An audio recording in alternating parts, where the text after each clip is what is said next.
Just to pick me up. Yeah. Yeah. Okay. There's a song about Daniel. Yeah. Goes Daniel, Daniel, Daniel, Daniel, Daniel, Daniel, la la la la. Know that one? Oh yeah, I think It so. was a vacation Bible school Yeah. song. There's another one He's by in the Lions Den, right? yeah. There's another one by the rivers of Babylon. You know that one? By the rivers of Babylon, where we sat down, and there we wait. Remember Zion. I think there's a song that's in there. Or Isaiah, I'm not sure. That's has that. Okay, let's look at the historical and cultural context. Daniel chapter 2, that's where I am at. Chapter 1 speaks about the four young men, Shadrach, Meshach, and Abednego, their Babylonian names. Chapter 2, when I speak about the dream. Let's look at this setting, some historical and cultural context. David and King. The narrative situates itself in Nebuchadnezzar's second year, around 603 BC, while the text names Nebuchadnezzar. Scholarly debate suggests the story may originally have involved Nabonidus, a later Babylonian king known for his conflicts with priests and fascination with dreams. This shows the author intent to anchor the story in recognizable power figures, yet the focus is theological, not strictly historical accuracy. Dreams in ancient Near East. The ancient Near East is Ur of the Chaldees. That's where Persia, this is now modern day Iran. Dreams are widely understood as divine or supernatural messages across Mesopotamia, Egypt, and Israel. Yet Babylonian wise men interpreted dreams through astrology, rituals, and human scholarship. Tools that ultimately prove insufficient here. Daniel's interpretation, revealed directly from God, highlights the Bible's central theological tension, human wisdom versus divine revelation. The purpose of the dream, the motive, the dream is far more than superstition or folklore. It is a divine message that reveals God's sovereign orchestration of history. The dream's divine origin contrasts sharply with the pagan and human-centered attempts at power and control. So, chapter 2 and the first 12 verses talks about the dream. So, let me read that. Now, in the second year of Nebuchadnezzar's reign, Nebuchadnezzar had dreams, and his spirit was so troubled that his sleep left him. Then the king gave the command to call the magicians, the astrologers, the sorcerers, and the Chaldeans to tell the king his dream. So they came and stood before the king. And the king said to them, I have had a dream, and my spirit is anxious to know the dream. Then the Chaldeans spoke to the king in Aramaic. O king, live forever. Tell your servants the dream, and we will give the interpretation. The king answered and said to the Chaldeans, my decision is firm. If you do not make known the dream to me, and its interpretation, you shall be cut in pieces, and your houses shall be made and hash eat. Wow.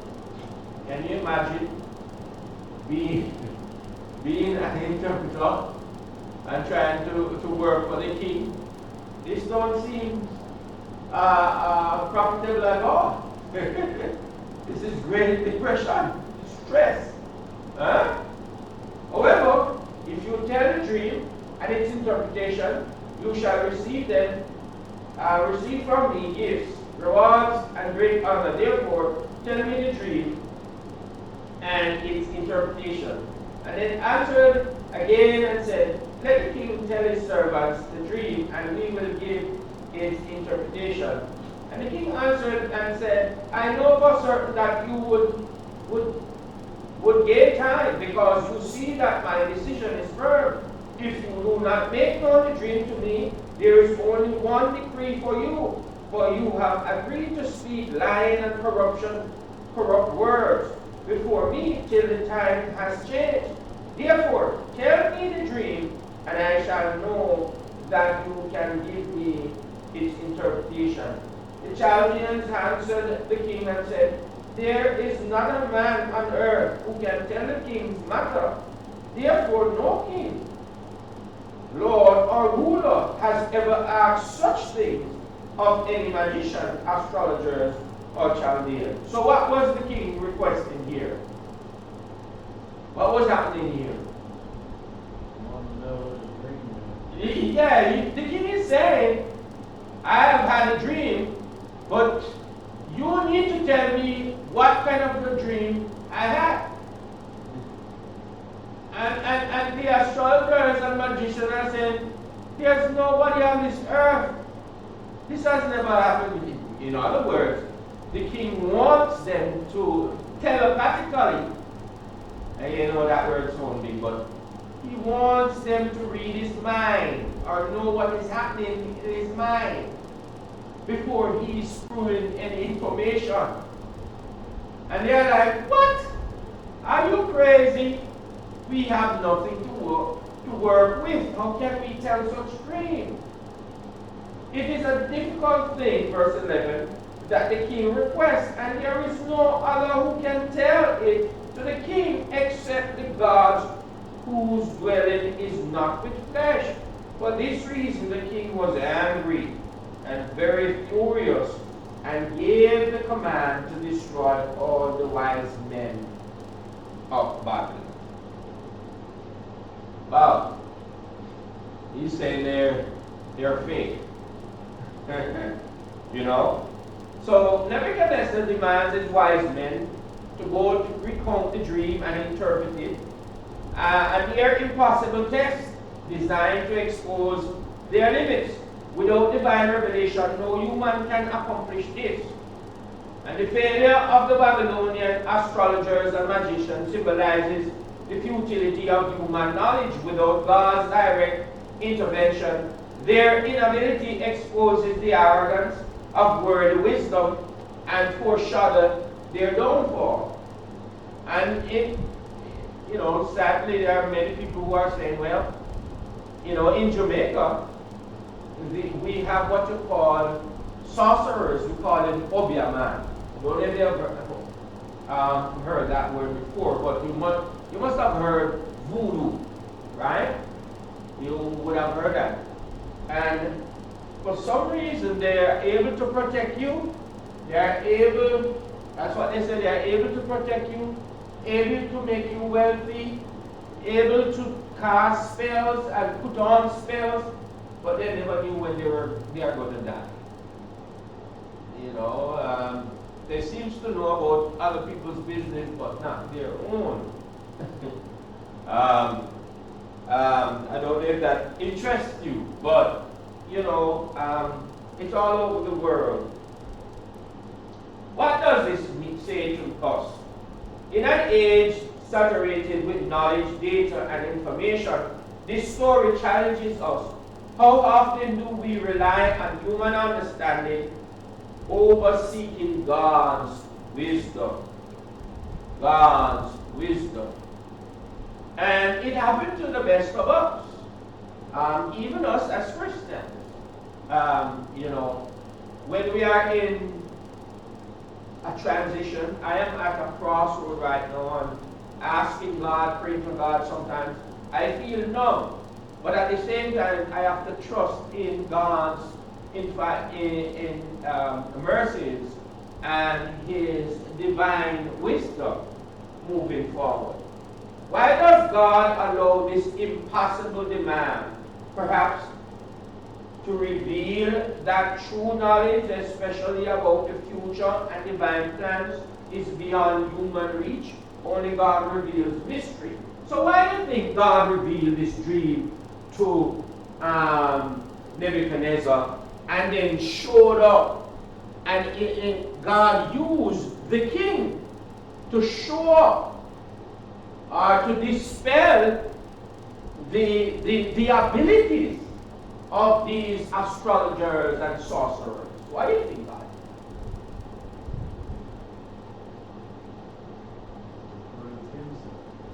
Correct. One, Jesus did the same thing yeah. when he said how easy it is to say forgive you of your sins, but how about if I say arise and pick up your mat and walk? And that was really something that they could relate to. So I don't know. I think he's getting rid of the hearsayers and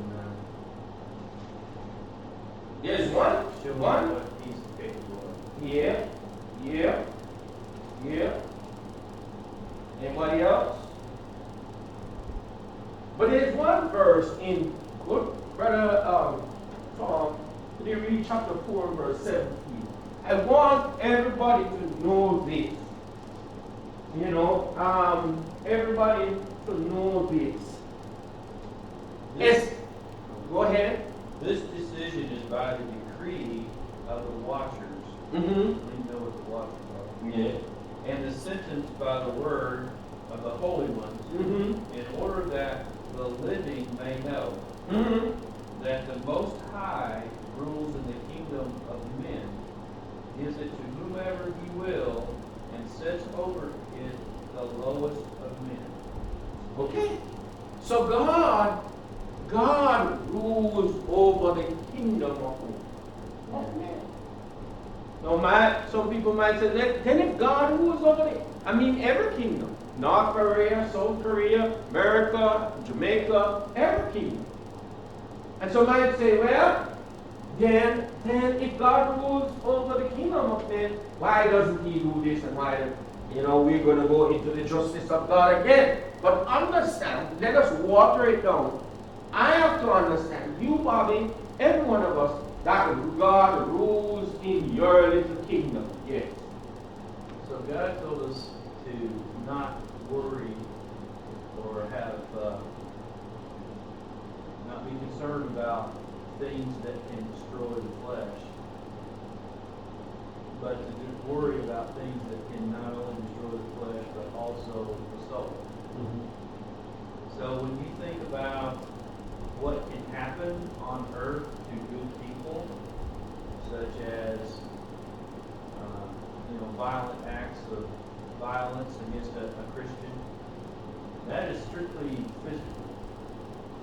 But that Christian is still covered by the grace of Jesus and the grace of God, the blood of Jesus, and the things that are of powers. There was no damage done by the things we can't see, only by the flesh. Yeah. But even in our own kingdom, what God is telling us, in our own home, what God is saying. He's the ruler. He's superior. And sometimes, I use my own situation where we operate and we make decisions out of fear. We make decisions out of fear. But here he's telling everybody, the watchers, everyone, that God rules in the kingdom of men. And He does whatever He wants. He pleases. Some people might say, oh, then why is God allowing this? Why is he allowing all? Why did God allow the children of Israel to be captured? Because they have lost their first love. They have committed spiritual adultery. But God is saying, hey, they're going to cry out to him and he's going to, but God had to use this method to bring Israel back to him. God had to use this method. But he rules in every single kingdom. And that's what we are seeing here. He rules in every single kingdom. So here we're going to see Daniel's role, faith, prayer, and the source of true wisdom. Daniel chapter 2, 13 through to 28. So the decree went out, and they began killing the wise men, and they sought Daniel and his companions to kill them. Then with counsel and wisdom Daniel answered Arioch and the captain of the king's guard, who had gone out to kill the wise men of Babylon. He answered and said to Arioch, the king's captain, why is the decree from the kings so urgent? Then Arioch, I hope I pronounced this right, Arioch, made the decision known to Daniel. So Daniel went in and asked the king to give him time, that he might tell the king the interpretation. Then Daniel went to his house and made the decision known to Ananiah and Mishael and Azariah, his companion, that they might seek mercies from the God of heaven concerning this decree, so that Daniel and his companions might not perish with the rest of the wise men of Babylon. Then the secret was revealed to Daniel in a night vision. So Daniel blessed the God of heaven. Daniel answered and said, blessed be the name of God forever and ever, for wisdom and might are his, and he changes the times and the seasons. He removes kings and raises up kings. He gives wisdom to the wise and knowledge to those who have understanding. And he reveals deep and secret things. He knows he knows what is in the darkness, and light dwells within. And I thank you and praise you, O God of my fathers. You have given me wisdom and might, and have now made known to me what we ask of you, for you have made known to us the king's demand. Therefore, Daniel went to Arioch, whom the king had appointed to destroy the wise men of Babylon, and went and said thus to him, do not destroy the wise men of Babylon. Take me before the king, and I will tell the king the interpretation. And Arioch quickly brought Daniel before the king, and said thus to him, I have found a man of the captives of Judah, who will make known to the king the interpretation. And the king answered and said to Daniel, whose name was Belshazzar, are you able to make known to me the dream which I have seen and its interpretation? Daniel, and its interpretation? Question from the king. Daniel answered in the presence of the king and said, the secret which the king has demanded, the wise men, the astrologers, the magicians, and the soothsayers cannot declare to the king. But there is a God in heaven who reveals secrets. Wow. Can you imagine what revelation he's now getting from a servant of the Most High God? Nobody else can do this, No. Babylon was the pinnacle of its time in terms that it has conquered territories, vast territories. It was in control of basically the world in that geographical space. And they had men in all different regions. So they were world power. They were the world power. And now this is being revealed to them. And he has made known to King Nebuchadnezzar what will be in the latter days, your dream and visions of your head upon your bed were these.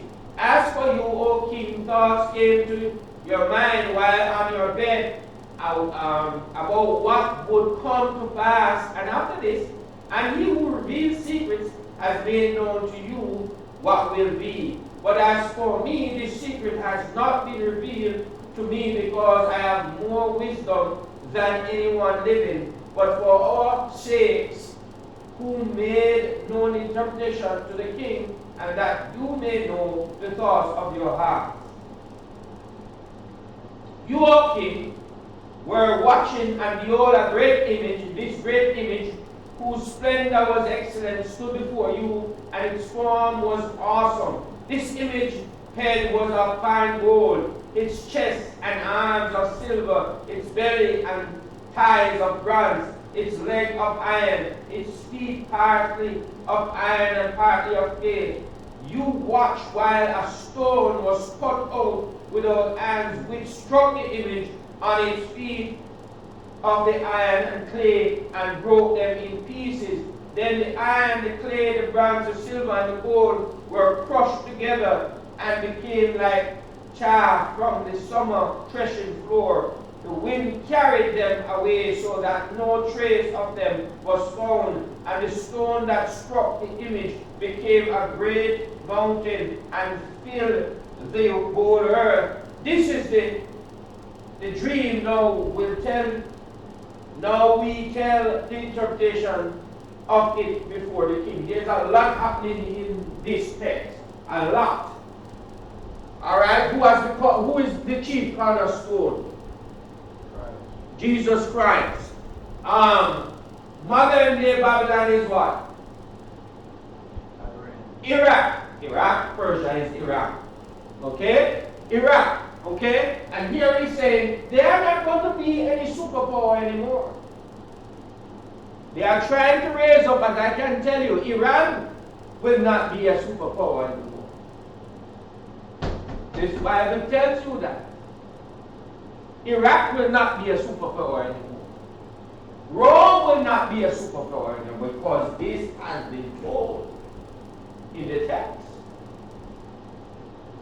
You understand what I'm saying? There's a lot. I don't want to really branch off, but there's a lot going on. So the image, you have the Assyrians, then the Babylonians, the Persians, the Greeks, and the Romans. So Babylon was gold. And he said, they're not going to be anymore. So scholars detect two overlapping accounts. One where Babylon and friends are threatened with death, verse 13 to 23, and another way that Daniel prays and receives God's revelation, then intercedes for the others, 24 to 28. Daniel's approach contrasts with the Babylonian methods. He turned to prayer and fasting, appealing to the one true God who reveals deep and hidden things.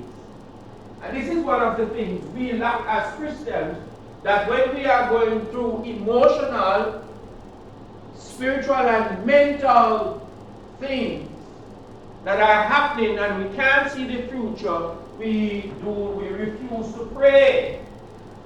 We refuse to go to God to ask God for the answers, for help. Because we need to understand that we lack certain abilities. And in order for us to discern certain things and for us to get mental appeasement, emotional comfort, and security in the time of a storm, that we must go to God for His protection, for His covering, for His answers. We must go to Him to understand it is God who rules in our lives, and never for a second we should think that we have everything all together and we have everything under control. We are limited in our human capacity and ability. So that is why God has to make us lower than angels to understand that we are His subject and we are subjected to Him and Him alone. We are not gods. If we are gods, we don't need God's help. If we have God's ability, we're not going to need His help, His sustenance, His guidance, His comfort. We're not going to need it. So faith in the face of the impossible. Faith in the face of the impossible. His thankfulness, Him praises God, God's sovereign control over history, kingdoms, and knowledge. A clear theological claim. God alone holds history's reins. Daniel models a deep spiritual posture when human means fail. Faith and dependency on God's revelation are paramount. And so in reflection, how do we initiate Daniel's faith in our personal, impossible situations today? How do we do this? Praying for our spouses, praying for our children, praying for our exes, praying for our parents, praying for the government. And how do we do this? And so Daniel's encounter, Daniel's ordeal with the children of Israel in Babylon is a really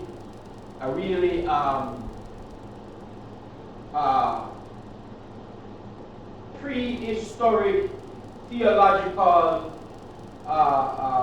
method of dealing with our current and future encounters. You understand what I'm saying? All right? I'm trying to follow you. You're trying? I'm trying. Okay, I know I'm all over the place. So we're talking about God's sovereignty in a nation, God's rule in a foreign land. All right. So if I'm in Jamaica and a country rise up and take Jamaica, take over Jamaica, and Jamaica is under their control and rule, how do I now act as a person of faith? Alright? How do I function as a person? I can be taken out somewhere in their country. Do I still maintain my faithfulness? When situation arises, do I give up my faith? You understand? And even in your own country, you might move into a county that is different from yours, and there are some challenges. There are some challenges. What can be some of the challenges if you have kids? What can be some of the challenges if you're going into a new area that people might be skeptic and some might be harsh towards you? How do you react? Some people might bully you and bully your kids because you're what? You're new and different. Okay? I don't know, I'm trying to see if I can tie what I am making reference to here with our own land. Alright? I'm trying to bridge it. Alright? Although it wasn't written to us, but it was written for us. Alright? Bridging the gap to apply the same connotation, the same way Daniel functioned being in a foreign land. But one thing we need to understand is that wherever God takes us or wherever we find ourselves, God shows up and turns up. Why? Because He rules in what? The kingdom of heaven. Okay? So the colossal statue represents a succession of earthly empires. The gold head is Babylon, the pinnacle of glory and power. The imagery that I read about, the gold, when you saw the image, it had in the dream, when you saw the image had gold, a silver chest, the meat, the powerful but lesser glory, the bronze belly, Persian, a vast, influential empire, iron legs and iron clay feet, Greeks, strong but fractured successor kingdoms after Alexander the Great. The stone cut without hand symbolizes God's eternal kingdom, shattering all human kingdoms and growing to fill the earth. This is not idol worship, but symbolic imagery to show the imminence of human kingdoms and eternal reign of God. And what? Yes. Oh, I'm sorry, I'm going too fast. So sorry. Okay, so the goal is Babylon, symbolizing the pinnacle of glory and power. The silver chest is the means, powerful but lesser glory. The bronze belly is the Persians, a vast and influenced empire. And the iron legs and iron clay feet is the Greeks, strong but fractured successor kingdom after Alexander the Great. So the Greeks and the Romans thereabout.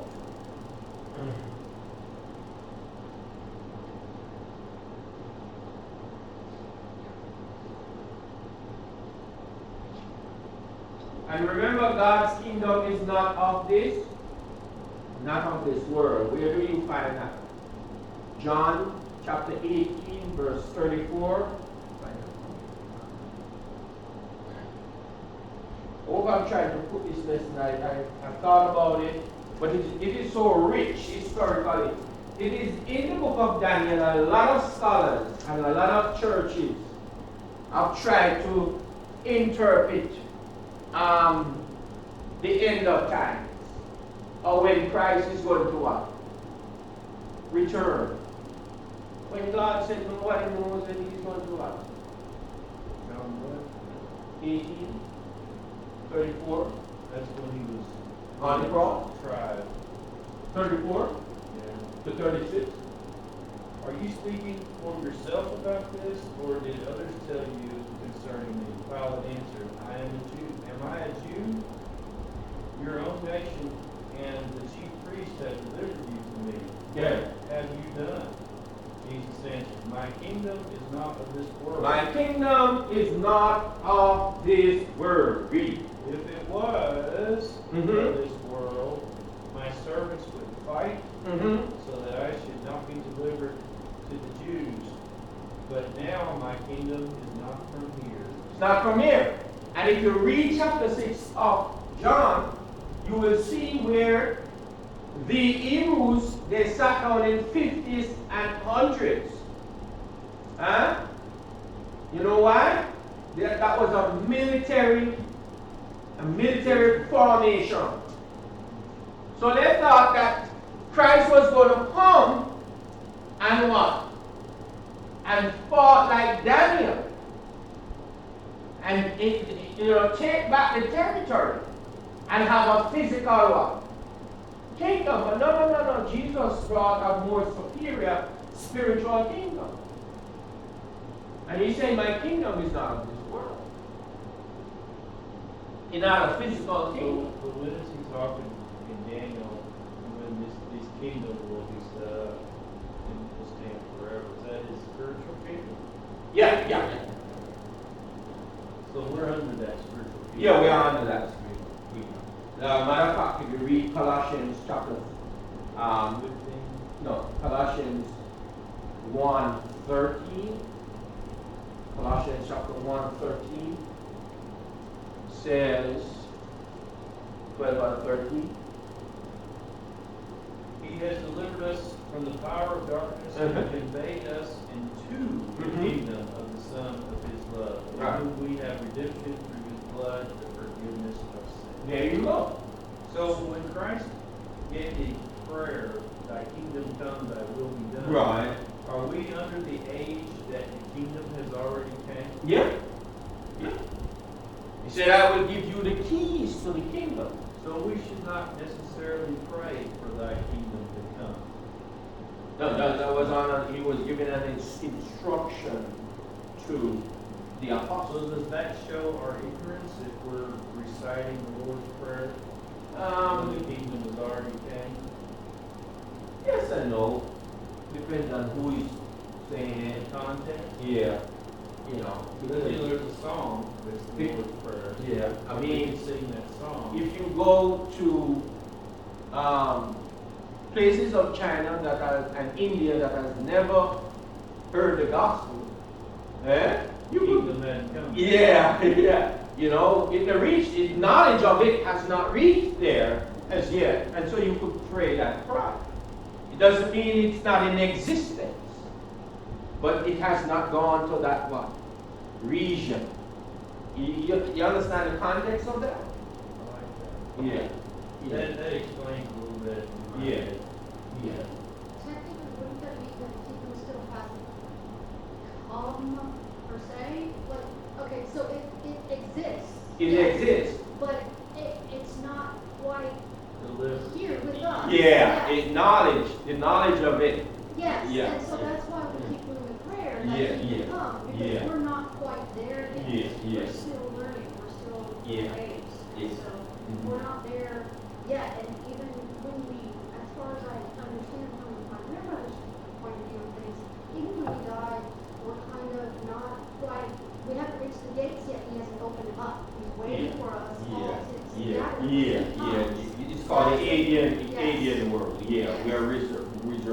Yes. And that's where he went when he died. You know, we sing the song, this song, and usually sing it in Sunday school. Whew. It'll come back to me. We sing this song in the bosom of Abraham, where we sat down. But he said there's a great gulf space where you can't go across. And in the book of Luke, you'll see where Dives and the rich man and Lazarus, both of them died, but there's a gulf. You know, the rich man, he was still conscious, and he was saying to Abraham, Abraham, please tell my brothers not to come to this place. And so, you know, we can explore that. So it's in, there's a gulf space. And then the prophets. Yeah. I was so interested in that answer. You know, they have the prophets. Yeah, and yeah, they still don't yeah, believe. yeah. Even and I'm telling you, even if Christ return now and preach it, it's going to be the same thing. Some people are going to reject him, and you know, and people don't know that when we are instruments of God, and when we preach about Christ, you know, people are not rejecting us, but they are rejecting Christ. You know, in Matthew chapter 25, and I think 40 to 44 there, it talks about people who do good to others are actually doing it to whom? To Christ. When you do good to others, you are doing it to Christ. And that's a condition, Jesus was saying, that's a condition to enter the kingdom of God. Very, very, very important. Hey, there's so much to unpack in Daniel. It's not fun. But Tom, have you understood what I was trying to convey to us this morning? Anybody, did I confuse you more than how I tried to help us understand the book of Daniel? And I started with chapter 2 because it is in chapter 2 you know, the dream. And I told you, the Old Testament is so connected to the New Testament, so connected to Christ. The reason why the Old Testament was written is because of Christ. It's because of the plan that God has for humanity. All the books points to Jesus Christ. So there wasn't like a redo and change the plan. Yeah. Plan from the beginning. Yeah. All the entire Old Testament was written because of the seed, was written because of There was a time when the Old Testament law was fulfilled. Yeah. Never a stroke of the pen taken away. Everything. Even in the New Testament, they said, ain't the prophets long to look into these, the angels long to look into these things. Ephesians talk about the mystery. The mystery is the gospel. You know, under spiritual guidance, they were pointed to Jesus. Because he's going to bring salvation to humanity, to the world. It's just fascinating, this book, when you read it. Because in this dream, Christ is not left out. And he's saying, this book is saying, hey, all of these word power, it's now telling us we need to be paying attention to the kingdom. Because he's going to return. He's going to return. Listen, I'm going to pick up next week. We're going to break. Just remind 36. We're going to start on 36. And the interpretation of the history under God's control from 36 to 45. Okay? Any questions? Yes. But the Old Testament was history, so that you could not repeat history. Well, yeah. But not to quite completely follow it. For instance, Right. the Old Testament has an eye for an eye. Yeah. And the New Testament does not. It's Right. right. Yes. But there are some mistakes that they made, and you know, 1 Corinthians chapter 10 tells us about that. It is for our what? Learning. 1 Corinthians 10:13, yes. So No, 14, I think. Yeah, 14 she and made me think of something. You know, the Old Testament talks about piercings and tattoos and things like that. yeah. And now we're under a new rule. That's Yeah, another yeah. new set of rules. So, Yeah. so technically, head coverings, long hair for women, short hair for men, Yeah, tattoos, yeah, piercings, yeah. all of that was an Old Testament do and don't do. Right. We're under a new rule, and that's not part of the new rule. The new rule is to love Yes. your neighbor, love God. as Yes, yourself. and we can have some discussion. I have some my personal feelings about those things. I studied the Bible. Well, I know it's controversial. Yeah, it's very controversial because in Jamaica, if a Rasta man has long hair, there are some church that wouldn't baptize him. But if I teach him the gospel and he's converted, I'm not going to tell him to cut his hair to become a Christian. I'm going to baptize him and then teach him. Yeah, and why do we pick Christ along? Yeah.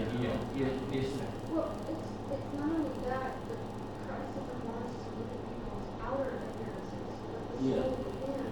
You can't pierce a soul with a piercing or a Yeah. tattoo or something. That's your outer body, that's your Yeah. temple, in a sense. And Yeah. what's inside And is they- really important. And there are some people coming out of the world with a lot of tattoos, and they only can cover it up. And they are converted from their former life.